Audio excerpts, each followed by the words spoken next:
I'll read 3 short poems and I'll read in Malayalam first and then the translations in English.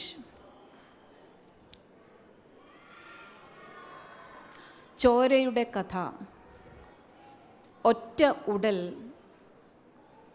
ഉടൽ എണ്ണമറ്റ നീരൊഴുക്കുകൾക്കില്ല അതിൻ്റെ ആവർത്തന ചക്രങ്ങൾ പെരുക്കിയ ആർത്തൊഴുക്കിൻ്റെ കുതിപ്പ്. വേലികൾ മറിഞ്ഞ ചെമ്പരത്തികൾക്കില്ല കവലകൾ തോറും പാറുന്ന കൊടിക്കൂറകൾക്കില്ല അത് ചൊരിഞ്ഞിടത്തോളം ചുവപ്പ്. മുഴുവൻ രക്തസാക്ഷികളും ഒന്നിച്ച് മണ്ണിന് കൊടുത്തിട്ടില്ല അതിൻ്റെ ഉപ്പ്. പണം തല്ലുന്ന തിരകളിൽ വിഫലമായി ഉയർന്നു താഴുന്ന പച്ചപ്പിൽ ശമം കെട്ട് തനിയെ പുതുക്കപ്പെട്ട് പൂത്ത്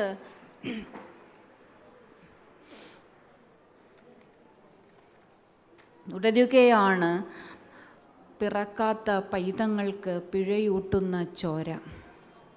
I'll read the translation.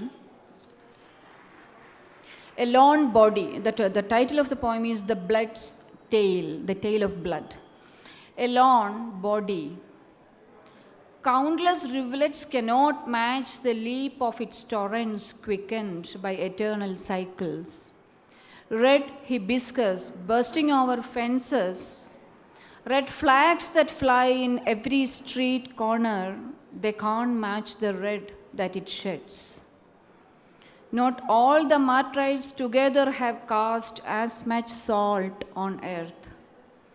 In the waves that rise and fall like serpent hoods, in the foliage's futile rise and fall, unquenched, self-renewed, blossoming and benevolent, it gives forth. A lone body, it gives forth blood that makes amends for the unborn. Kachapadi is dedicated to all female expressions. പടം വരപ്പുകാരി ചക്കപ്പഴങ്ങൾ വരയ്ക്കുന്നു പ്ലാഞ്ചില്ലയിൽ വേരിൽ കാച്ചപടി. പെൺതടിയിൽ മുലകളായി രൂപകൽപ്പന ചെയ്തല്ല, മുറിവും തുറവുമായി മെയ്പ്പിളർപ്പുകളായല്ല, 2 നിമിഷം മുൻപ് അമ്മച്ചി വാക്കത്തിയാൽ മുറിച്ചു വെച്ച മട്ട് വെറും തറയിൽ.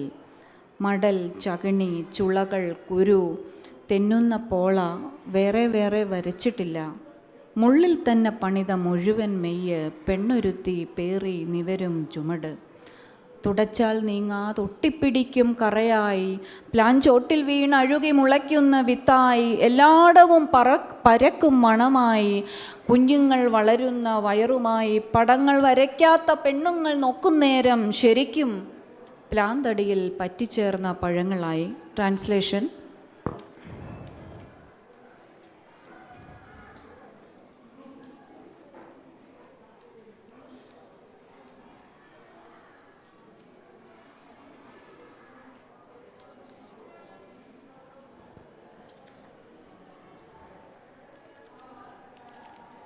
I think it's there.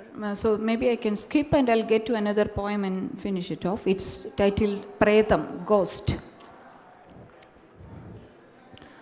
സന്ധ്യയ്ക്ക് ഒറ്റയ്ക്ക് ഈ വഴി വരുമ്പോൾ അവരാതി വെയിൽ മുട്ടിച്ചേർന്ന് നടന്നും സ്വൈരിണിയായ കാറ്റുടുമുണ്ടു പറത്തിയും കുലട നിഴൽ വിടാതെ പിന്തുടർന്നു പിണഞ്ഞും രാവിലേക്ക് വശപ്പെടുത്തിക്കൊണ്ടിരുന്ന ചുവന്നു മയങ്ങിയ ഒരു സന്ധ്യയ്ക്ക് ഒറ്റയ്ക്ക് ഈ വഴി വരുമ്പോൾ ഇരുപുറവും ചൂളമരങ്ങൾ ഇളകിയാടിക്കൊണ്ടിരുന്ന ഇതേ വളവ് തിരിഞ്ഞതും മണ്ണിലന്നോളം പിറന്ന പെണ്ണുങ്ങൾ അത്രയും മുഖം മിനുക്കി മുടിക്കെട്ടിൽ പൂചൂടി ആടിക്കുഴഞ്ഞു വഴി നിറഞ്ഞു പ്രചണ്ഡ മഹാഭോഗത്തിലേക്ക് ക്ഷണിക്കുന്നത് കണ്ടന്തം വിട്ടുണർന്ന് എണ്ണമറ്റ ചുണ്ടുകളും മുലകളും അടിവായകളും വിട്ടു കുതിച്ചു വന്ന് നിലകിട്ടാ നീറ്റിൽ പൊങ്ങിത്താണ് ചത്ത് ചീർത്ത് അടിഞ്ഞു സന്ധ്യയ്ക്ക് ഒറ്റയ്ക്ക് മുടിഞ്ഞ ഇതേ തേവിടിശിക്കരയ്ക്ക്.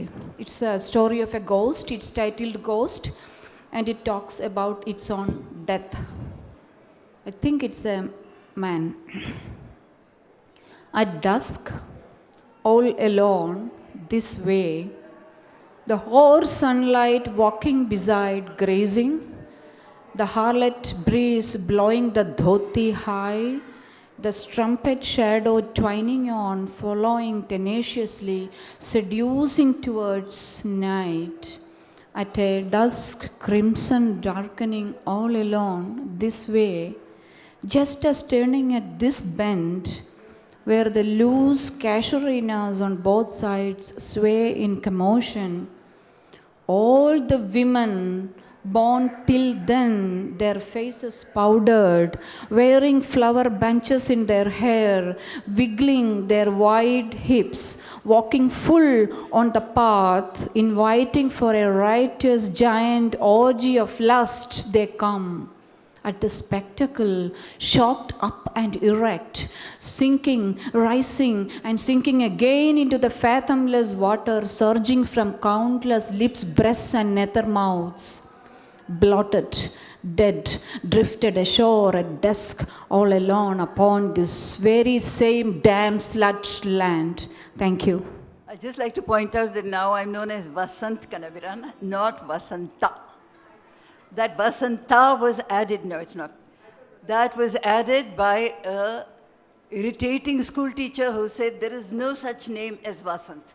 My birth certificate has Vasanth, my primary school has Vasanth, and this bloody teacher added an A to my name because she felt it can't end in a consonant. And I hated it. And then, of course, I was right through my official records. But now, for the last 15 years, it's been Vasanth, and I'm happy. So I beg of you, drop that A. I will now, that's just my usual little kick that I like to take. How many minutes do I have? What I will be reading to you is only the translation. These are poems written by Navanitha Sen, who passed away recently, and brilliantly translated by her daughter, Nandana Sen. So Nandana can't come to Hyderabad to do this reading, so she asked me to read this. And I was happy and proud because Navanitha, not only a great poet, but a good friend of mine, a personal friend of mine. So it is an honor to me to read this. The Acrobat. She thought she knew acrobatics rather well, that she could juggle time with both hands, play with the now right next to the then. She would make both dance, she thought, fist to fist. And so she would glide so smooth along the tightrope. She thought she could do absolutely anything at all. Only once in your life will the rope shiver. That's one poem. The next is called In Poetry. Stay alive. Show yourself clearly. Like the inevitable passport photo, stay awake in every line. You, like an unquenchable thirst. Yes, you, the pain that tears my heart apart. Show yourself clearly. Like a flower in full bloom, don't hide from me as long as I live in poetry.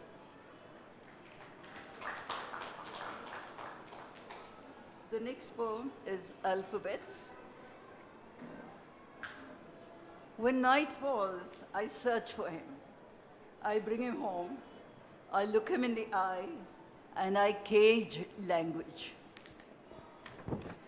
When day breaks, once again the world wraps around my eyes, and off he flies, taking each word, the alphabet bird.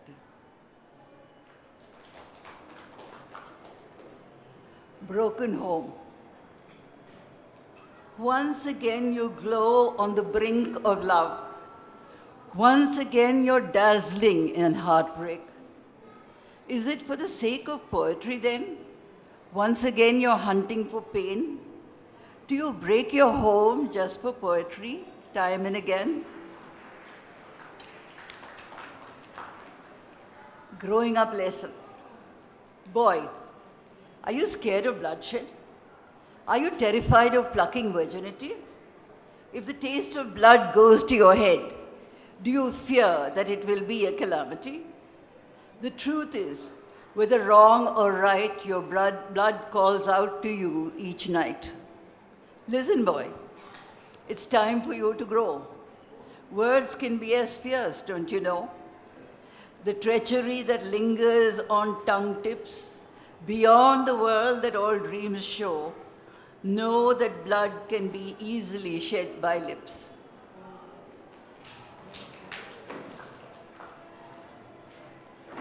Take back the night. So this is man, woman, man, woman. I won't read. The first line is a man, the second line is a woman. It's a reply. Man. In the twilight, I could still hear the lark. The night was moonless, oppressively dark. In the flowering woods, a night fairy walked. In the Sundarbans, a man-eater stalked. In the fragrant springtime air, as a man, blood-drenched remains lay there. Then the next one is the lie. I asked them, whose are you? Dear mirror, flower, desire. They replied, why? We are yours, of course. I said, never. They smiled. I asked again, whose are you? Mirror, flower, desire. They replied, yours. Yours only. I said, I don't believe you. They wept. The day I called out, mirror, you are mine. Flower, you are mine. Desire, you are mine. That day, the silver storm roared out in anger. That's a lie. I said, no, no. The storm shouted, a lie. I cried, you're mine, mine. None of them replied. The silver storm crackled in laughter, echoing, liar. Well, I hope Namanita can hear the clapping. I want to catch the day, like a fish. I want to chop it up, slice it into pieces, grind it into a paste, season it, then shut it in the oven. They didn't win. The sun, the rain, the earth. It's still all raw inside, floundering like a catfish, still alive, freshly caught, my youth.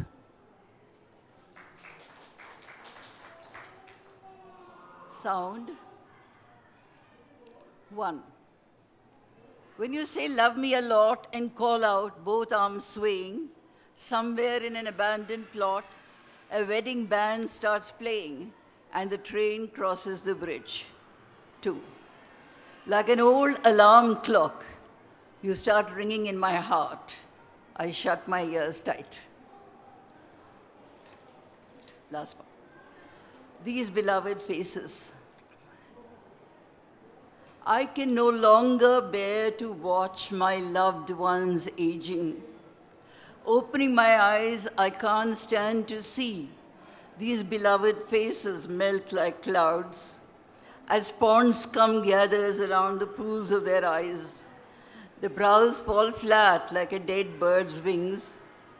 The lips dry up in the dust like unripe fruit plucked by storms.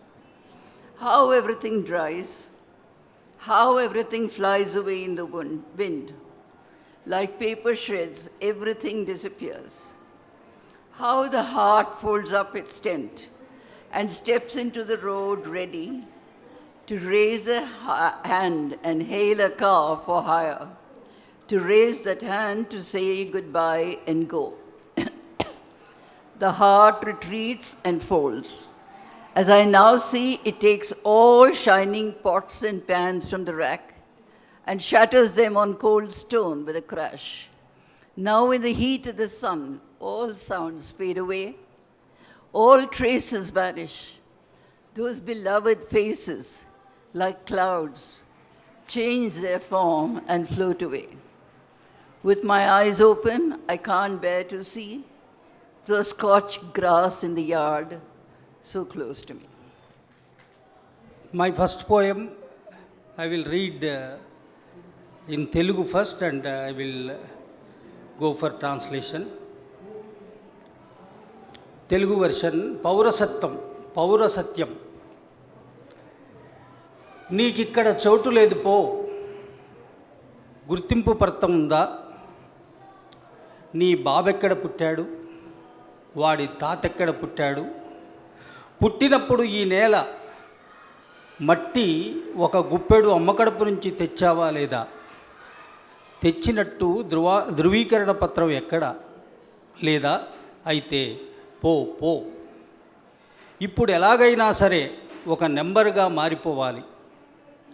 సొంత నేలపై కాలు మోపే స్థలం కావాలంటే register పేజీల్లో ముడుచుకొని సర్దుకోవాలి. ఒక్క అక్షరం పాటి స్థలం చాలు. స్వతంత్రం నా జన్మ హక్కు గొప్ప నినాదం. పౌరసత్వం జన్మ హక్కు కాదన్నదే ఇప్పటి విధానం. స్వతంత్ర భారతదేశం చెదలు దులుపుకుంటుందట. స్విస్ బ్యాంకుల్లో, రియల్ ఎస్టేటుల్లో, కార్పొరేట్ అప్పుల్లో చెదల పుట్టలకు గుర్తింపు అవసరం లేదు. రోజు కూలి, రిక్షావాలా, నువ్వు పుట్టింది ఎప్పుడు? బర్త్ సర్టిఫికెట్ ఏది? మీ బాబు బర్త్ సర్టిఫికెట్ ఏది? నువ్వు పుడితే పుట్టావు. సిటిజన్షిప్ కార్డు తల్లి కడుపు నుంచి తెచ్చుకున్నావా లేదా? కొత్త పౌరసత్వం నీ మతమేది? ఫలానా మతమా?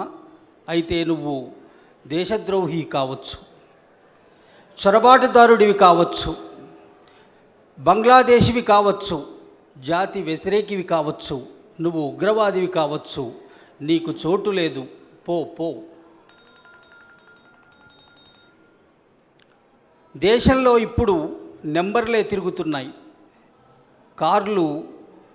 కార్లు డ్రైవ్ చేసే నెంబర్లు, కార్యాలయాల్లో పనిచేసే నెంబర్లు, ఆసుపత్రిలో వైద్యం చేసే నెంబర్లు, బ్యాంకుల్లో డబ్బులు ఎక్కేసే నెంబర్లు, ఇంట్లో పెళ్ళాం ఒక నెంబరు, పెళ్ళానికి భర్త ఒక నెంబరు, భార్యాభర్తలైన 2 నెంబర్లకు సంతానం మరికొన్ని నెంబర్లు. ఇదంతా నెంబర్ల లోకం. నాకు నెంబర్ కావాలి, మనిషిని చెప్పుకుంటే నీకు చోటు లేదు, పో పో. కీ ఇచ్చిన మరబొమ్మల లోకం మరబొమ్మల లోకం. మనిషిగా ఏడ్చే వాళ్ళంతా నెంబర్లు లేని వాళ్లే. నెంబరు లేకపోతే కాలి కింద నేల జారిపోతుంది. పుట్టబోయే బిడ్డకు నెంబరు సంపాదించుకోవాలి, పరిగెత్తాలి పరిగెత్తాలి, ఇక సెలవు. This is the original version of Telugu. English translation. Citizenship. Here there is no room for you, get out. Do you have any identity card? Where did your father born? Where was his grandfather?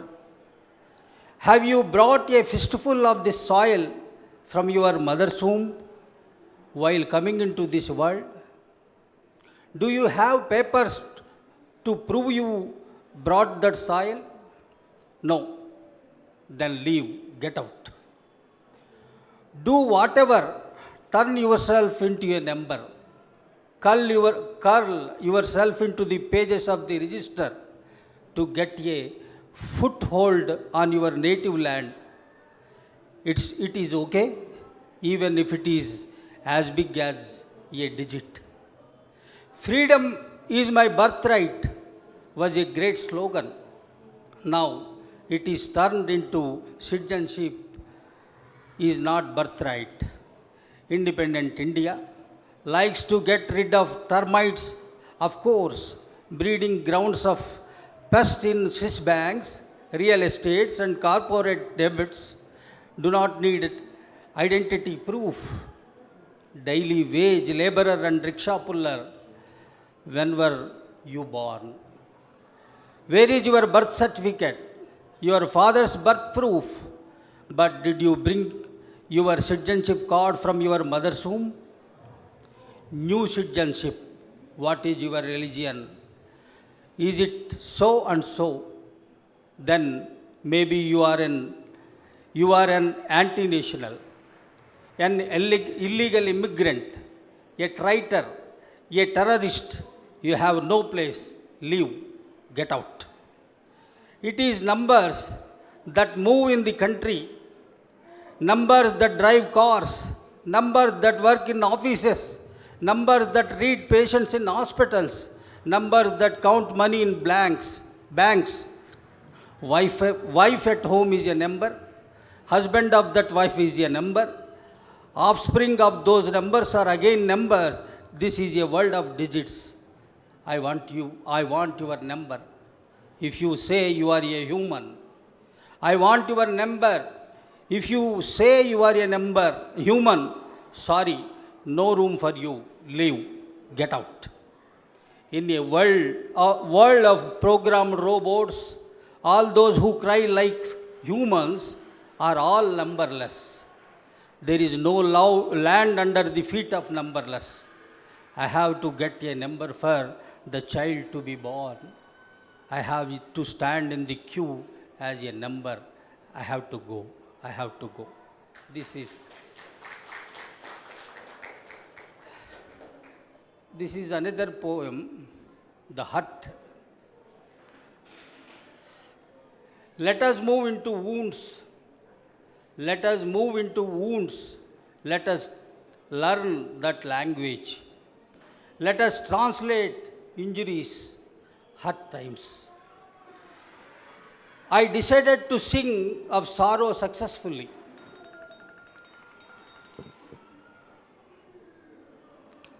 I decided to sing of sorrow successfully. I converse with death dangling behind my head. I converse with death dangling behind my head. My conversation, contemporary history. In the woods of gain and loss, as one by one slips, standing beside shallow, hollow men, I spoke about human nature. I remained as a disgrace among hurt feelings, staying away from village when the temple doors shut. Standing beside wounded times, becoming a wound, voices of margins, recorded disgraced history, finally converted into another religion. To protest against insults, unable to accept your blindness, just to hurt you, I became so. Come, dear, slide into me.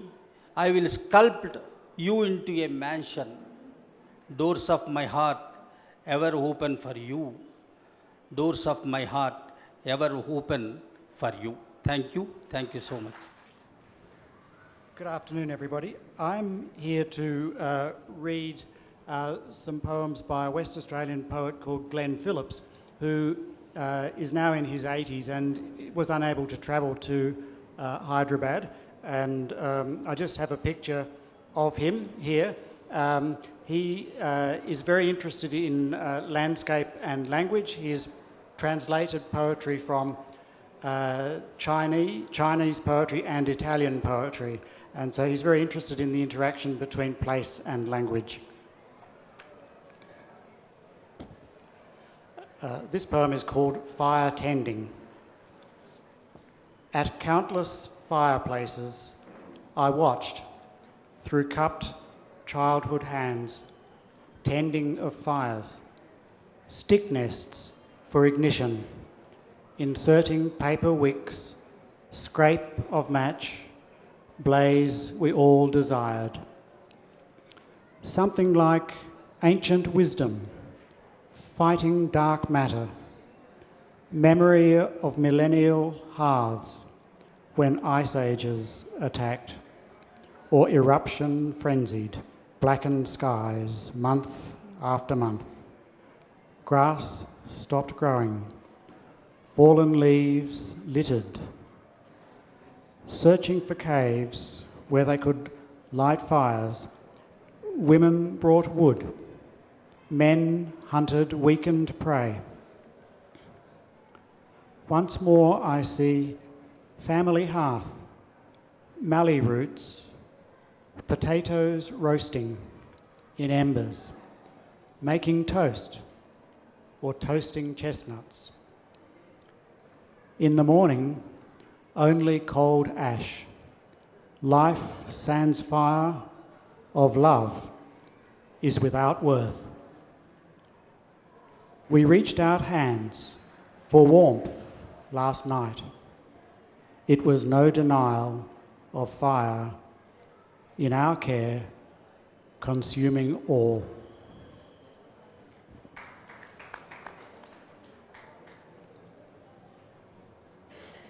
The next poem is called Hyderabad Sweeping.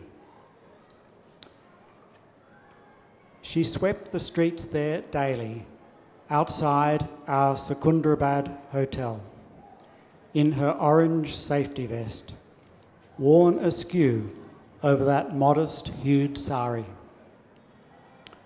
To her, perhaps her own home yard extended this whole stretch of street. Pride in her slow strokes sweeping, detritus of her neighbour's disregard. And sweeping women fill my past. My mother, as a child, had swept the square of brick at the back door of the farmhouse, always in protest.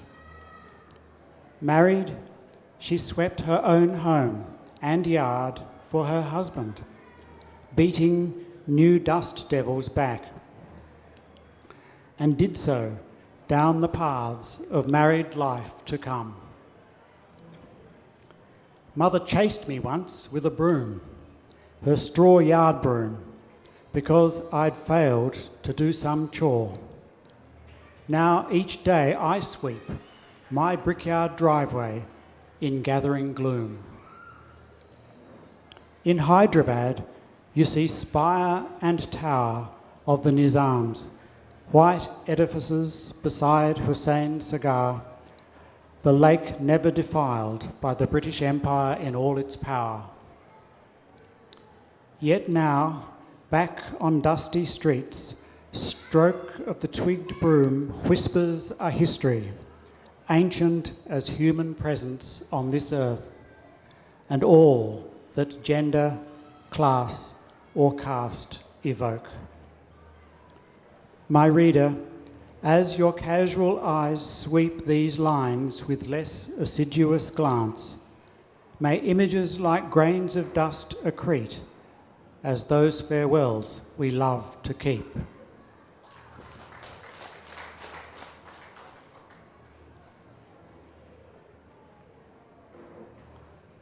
I might leave it there and hand over to you, Alf.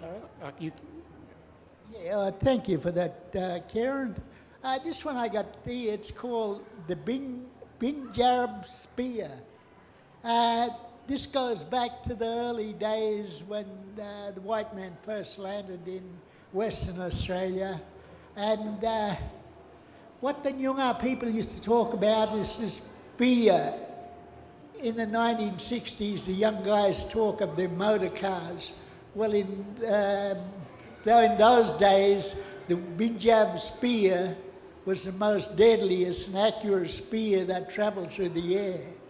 And this story has been passed down to me after I got out of that mission. And when they was telling me this story, I thought, I'm going to try to put this down. And also, what they used to do in a place called Mandurah, they used to put little fish traps in there long before the fishing lines and the boats and whatever came in. They used to build these little traps for the fish when they came in with the tide. The tide went out and the fish were stuck in this water. So the tribes were happy as. And I just call this the Binjarab Spear. In the silent water after the first rain, this fish swam in their world of peace, sensing the salt in the rivers were diminishing. They swam in their world quite unaware of an ancient custom passed down among the trap. The Nyungar skillfully created so they knew the fish will end up snared for all the tribes to share. Mangjardarap was the place to give an exchange, and the Nyungas knew it was the place to be. The prize of all was the Binjarab warrior spear. The Binjarab spear renowned for its fierce accuracy and speed, and it was the spear the young warrior craved. The laws passed down through time and the power were a constant reminder to the tribes, and retribution had to be honoured. Skillful hands managed the wood as it had been done. For thousands of years, the oil of the guana hardens the wood for the perfect kill. Around the campfires, the elders agreed and motioned that had been passed, it was time for retaliation and retribution.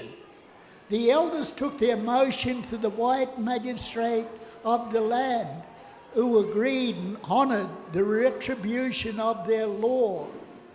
The Binjarab spear carried necessities of the land. The grass, tree glue enables the spear to embed stone chips on the point, causing an ugly wound on impact and usually death. Silently, swiftly, the spear flew through the early morning skies. Retribution was the law of the land. Without warning, he lay dead, was the prize Pinjara spears embedded in his body. And just as silently and swiftly the word had spread around the Nyunga's camp, and the anguished cry of the father can still be heard around the campfires. Embedded with spears the dead man lay, the father overwhelmed with grief of his son, revealing a subtle eagerness, even joy. The prize Binjarab spear lay before him. What a way to get a spear, seeing your son dead. This one I call Murdich Yoga. Murdich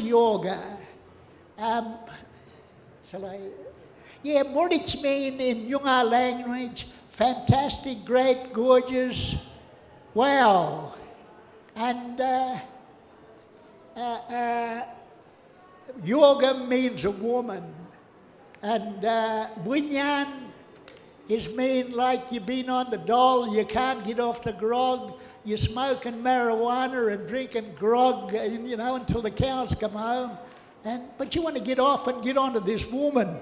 So there's a few words you may not understand, but I'll try and explain. Yeah. See, Gerber is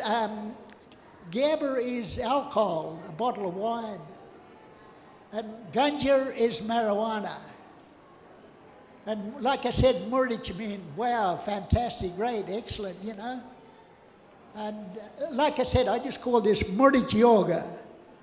You are a cruel, deadly Murdich Yoga, and I'm murdering for you, but I'm just a Winyan Yunga man. But I'm going to try and get off this Gerber and ganja and be a cruel, deadly Murdich Yunga man. You are indeed a truly deadly, solid Murdich Yoga, and I'm chirping something wicked for you, but I'm just a Winyan Yunga man. I'm going to get off this Gerber and ganja and show you what a Murdich man I can be and give you all the love that I can. But Kundan Chu, I'm shame. Thank you.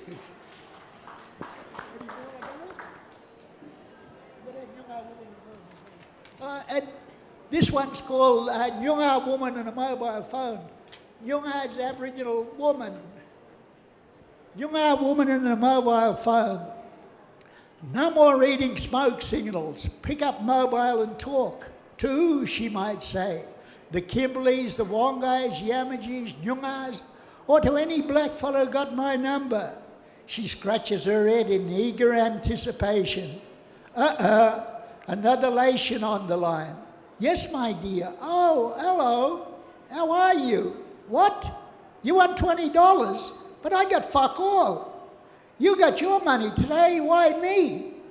I'm not a big shot in Nyunga Yoga because I work for ALS. No, I got nothing. I'm Winyan like you. Yeah, and fuck you too. Thank you.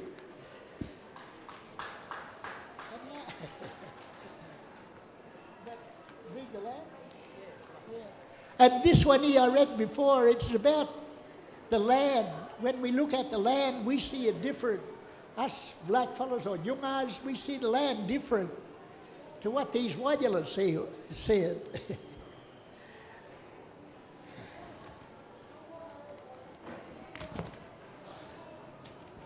Yeah, the land. Sitting in the back seat of my brother's car reading The Australian and glancing briefly at my mother's country, the red pulsating land before me. I felt my pulse beat in time to energies, the trees, rocks and soil that emerged from my mother's land.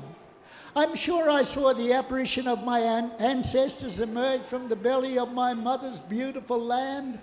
They waved and sang and danced for me in their ceremonial colours, awesome and my eyes only. Not the cancerous serenity that dies under the hot sun after the first, second, third settlers had ripped out all the trees in the farming area of the land we had just passed. Then scribbling on the newspaper, realising I was back to now, I put these words down and began to think realistically. We, the younger people of this country they call Australia, have been traumatised and suppressed throughout those assimilation years. Although our land has been taken, we must retain and guard our boundaries, as we, the younger people, know that we don't own the land passed down to us by our forefathers, that the land owns us. We must cherish the land. The trees, rocks, water, the birds and lizards that live on our sacred soil. Care for it as we would our children, our mothers, fathers, brothers, sisters. Also the elderly who cared for the land long before the birth of Jesus Christ, so that we can tread in their footsteps and allow our children to follow. Thank you. We'll do one more. Oh, there's one more, that's it. Yeah. This one is about the mission. Like I said, in the 50s I was taken away and put in this mission. And because in that time, the government in that era wanted all of the missionaries to come over and implement the British way of life into our ends. And being in the mission, it was sad because I miss my mother and my family. And like I said, I just call this the mission. After prayers that night, I go to bed, lying awake with memories in my head. I can still see my mother kneeling on the ground, sobbing, "Don't take my child, I want him around." When the native welfare came and took me away, even now, at times, I still cry and wouldn't say. I belong to a tribe, honest and just, not a religion we live by a must.